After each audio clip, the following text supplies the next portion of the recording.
The site of the worst nuclear disaster has become a popular tourist destination. People have been coming here in droves, despite lingering elevated elements of radiation. I'm here with my family because I think it's interesting and I would like to see the place in real life. I heard about disaster before and watched some TV series about it and also read some news before on the internet.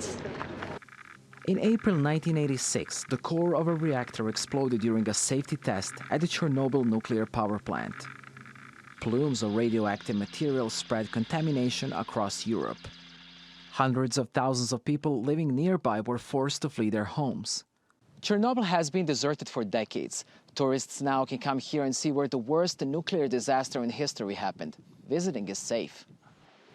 The tour includes a walk around decaying buildings, playgrounds, and schools. Personal belongings remain where their owners left them more than 30 years ago. And now the government wants to ride on the hype around the Chernobyl TV show and turn it into an official tourist attraction. We must give this part of Ukraine a new life. Until now, Chernobyl was a negative part of Ukraine's brand. It's time to change that. We have to turn our problem into our advantage. People like Mariko, an artist from Kiev, have mixed feelings about it. The disaster shaped her life. She had thyroid cancer as a child. Doctors say it was likely a result of her mother being exposed to radiation while pregnant. She now needs to take medication for the rest of her life. I cannot condemn people for visiting the site. It is their choice, and they are responsible for their actions. But I wouldn't do that.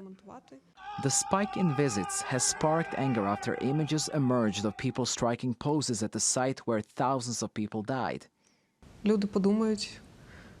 People have to start to think that their actions may hurt people. Changes in society are possible through education. If my story can be one of those bricks that can change people's views, I will be happy. Some fear the government's tourism campaign could make things worse, as people affected by the Chernobyl disaster demand respect for the victims. Aksel Zaimovic, TRT World, Pripyat, Ukraine.